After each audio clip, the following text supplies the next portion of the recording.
আজকের আমি ঘিয়ের পরোটা বানিয়েছি, যেটা কিন্তু খেতে অসম্ভব সুন্দর হয়।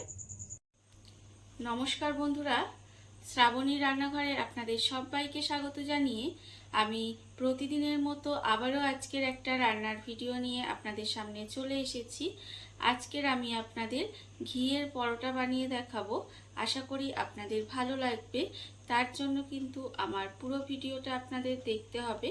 আর দেখা শুরু করার আগে একটা লাইক দেবেন, সুন্দর একটা কমেন্ট করবেন আর শেয়ার করতে ভুলবেন না। তাহলে চলুন আজকের আমি এই ঘিয়ের পরোটা কিভাবে বানাই সেটা আপনারা একবার দেখে নিন।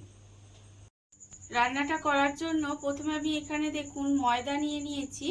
এখানে আমার 500 গ্রাম মতো ময়দা আছে, সেই ময়দাটা আমি এখানে নিয়ে নিয়েছি। এইবার আমি ময়দার মধ্যে দিয়ে দেব প্রথমে নুন। এখানে কিন্তু আন্দাজ মতো আমি এখানে নুন দিয়ে দিলাম। আর দেব আমি এখানে খুব সামান্য একটু চিনি। এই ঘিয়ের পরোটাগুলো কিন্তু খেতে ভীষণ সুন্দর হয়, খুব কম সময় হয়ে যায়, অথচ খেতে কিন্তু ভীষণ ভালো লাগে। এইবার দেখুন আমি এখানে দিয়ে দেব ঘি। ময়ান দেব, ময়ানে কিন্তু অবশ্যই ঘি দিতে হবে, যেহেতু ঘিয়ের পরোটা। এখানে আমি 2 চামচ মতো ঘি দিয়ে দিলাম। দিয়ে এবারে এই সমস্ত কিছু হাত দিয়ে কিন্তু খুব ভালোভাবে দোলে দোলে এইভাবে কিন্তু ময়ানটা দিতে হবে। আর আমি প্রতিদিনের মতো আপনাদের একটা কথাই বলবো যে প্লিজ আমার ভিডিওটা আপনারা টেনে টেনে দেখবেন না, পুরো ভিডিওটা দেখুন। আশা করি আপনাদের ভালো লাগবে। আর আপনারা হয়তো ভাবতে পারেন যে এই ঘিয়ের পরোটা তো সবাই বানাতে পারে। সবাই বানাতে পারে ঠিক কথাই, কিন্তু আমি কিভাবে বানাই সেটাই আজকের আপনাদের দেখাবো। দেখুন এইভাবে কিন্তু ঘষে ঘষে ময়ানটা দিতে হবে, যাতে ঘিটা ময়দার মধ্যে খুব ভালোভাবে মিশে যায়। আর একদম সুন্দর করে এইভাবে হাত দিয়ে দিয়ে ঘষে ঘষে আমি ময়ান দিয়ে নেব। ময়দার মধ্যে ময়ানটা আমার দেওয়া হয়ে গেছে। এবারে দেখুন আপনাদের দেখাচ্ছি, এমনভাবে ময়ানটা দেবেন যে এবার মুঠো করলে মুঠো হয়ে যাবে, আবার হাত দিয়ে ভাঙলে একদম ঝুরঝুর করে যাতে ভেঙে যায় সেইভাবেই কিন্তু ময়ানটা দিয়ে নিয়েছি আমি এখানে। এইবার এর মধ্যে দিয়ে দেব জল। এখানে কিন্তু একদম উষ্ণ গরম জল দিতে হবে, মানে যে জলটা হাতে সহ্য হবে।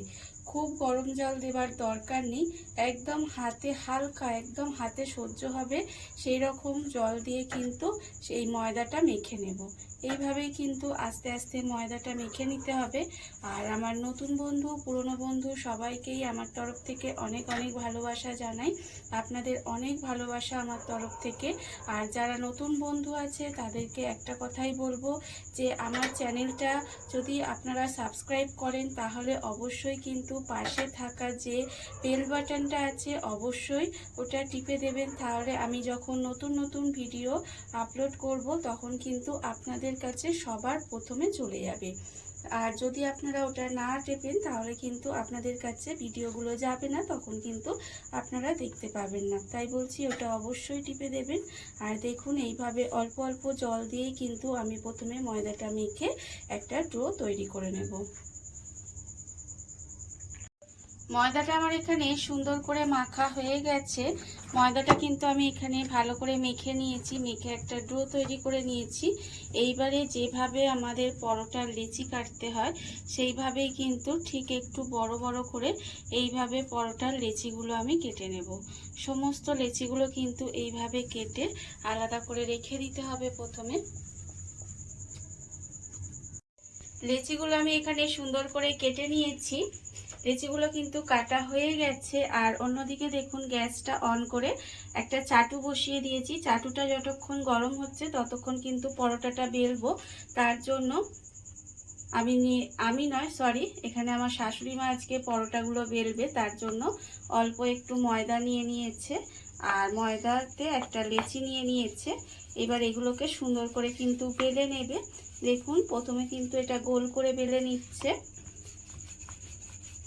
আজকে কিন্তু এই ঘিয়ের পরোটাটা চিকন পরোটা হবে, সেই জন্য কিভাবে বানাচ্ছে আপনারা একবার দেখে নিন।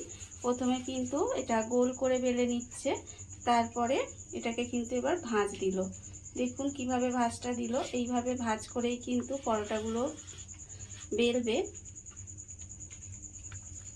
দেখুন 3 কোনা ভাঁজ দিয়ে এবার সুন্দর করে পরোটাগুলো বেলে নিচ্ছে। আর এইভাবেই কিন্তু পরোটাটা বেলে নেবে। পরোটাটা আমার এখানে 3 কোনা করে বেলা হয়ে গেছে। এটা কিন্তু মা বেলে দিয়েছে, দেখুন সুন্দর করে বেলেছে। এইবারে আমি পরোটাটা নিয়ে নেব। নিয়ে এখানে কিন্তু চাটুও আমার গরম হয়ে গেছে, চাটুর মধ্যে দিয়ে দিলাম। আর আবারও কিন্তু আরেকটা পরোটা মা বেলবে, দেখুন তার জন্য কিন্তু অল্প একটু ময়দা নিয়ে নিয়েছে। আর আবারও ঠিক একই রকমভাবে পরোটাটা বেলে নেবে। এইভাবেই কিন্তু প্রথমে গোল করে নেবে, আর তারপরে কিন্তু সেটা ভাঁজ দিয়ে এটা ত্রিকোণাকারে পরোটাটা বেলবে। এখানে এটা যতক্ষণ বেলা হচ্ছে ততক্ষণ দেখুন আমি কিন্তু অন্যদিকে পরোটাটা এক পিঠ একটু সেঁকতে দিয়েছিলাম। এক পিঠ যতক্ষণ সেঁকা হয়ে যাবে তারপরে কিন্তু পরোটাটা এইভাবে একটু উল্টে দেব।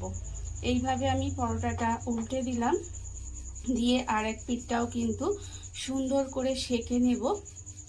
যখন দেখবেন দু পিঠটা বেশ সুন্দর করে সেঁকা হয়ে গেছে তখন কিন্তু এর মধ্যে অল্প অল্প করে ঘি দেব। ঘি দিয়ে এটাকে কিন্তু ভেজে নিতে হবে। এইভাবেই কিন্তু আমি ঘিয়ের পরোটাগুলো বানাই, আর খেতে কিন্তু ভীষণই সুন্দর হয়। দেখুন আমার কিন্তু এখানে দু পিঠ সেঁকা হয়ে গেছে। এইবারে আমি এর মধ্যে দিয়ে দেব অল্প অল্প ঘি। এখানে অল্প অল্প করে ঘি দেব, দিয়ে এপিট ওপিট করে দু পিঠ করে লাল লাল করে পরোটাটা কিন্তু ভেজে নেব। এইভাবেই লাল করে পরোটাটা ভেজে নিতে হবে। দেখুন এইভাবে চেপে চেপে পরোটাটা আমি ভেজে নেব।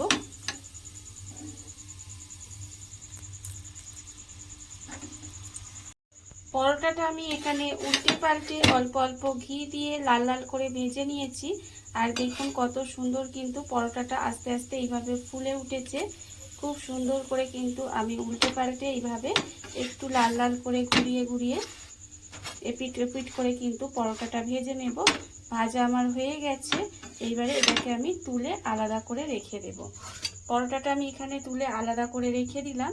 আর দেখুন মায়ের কিন্তু আরেকটা পরোটাও বেলা হয়ে গেছে, সেটাও কিন্তু আমি নিয়ে এইভাবে চাটুর মধ্যে দিয়ে দেব। দিয়ে ঠিক একইভাবে অল্প অল্প ঘি দিয়ে কিন্তু প্রথমে এপিট ওপিট করে একটু সেঁকে নেব, তারপরে অল্প অল্প ঘি দিয়ে একইভাবে কিন্তু পরোটাগুলো ভেজে নিতে হবে। দেখুন বন্ধুরা, বাড়িতে থাকা কত অল্প উপকরণে কত অল্প সময় কত সুন্দর একটা ঘিয়ের পরোটা তৈরি হয়ে গেছে, আপনারা দেখতেই পেলেন। আর এগুলো কিন্তু খেতে ভীষণ সুন্দর হয়।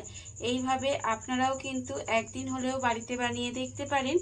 আর এই ভিডিওটা যদি আপনাদের ভালো লেগে থাকে, আপনারা যদি ফেসবুক থেকে দেখে থাকেন পেজটি ফলো করে দেওয়ার অনুরোধ রইল। আর যদি ইউটিউব থেকে দেখে থাকেন চ্যানেলটি সাবস্ক্রাইব করে নেওয়ার অনুরোধ রইল। তাহলে চলুন ভিডিওটা আমি এখানেই শেষ করছি। আপনারা সবাই ভালো থাকবেন, সুস্থ থাকবেন। আবারও হাজির হব নতুন কোনো রান্না নিয়ে।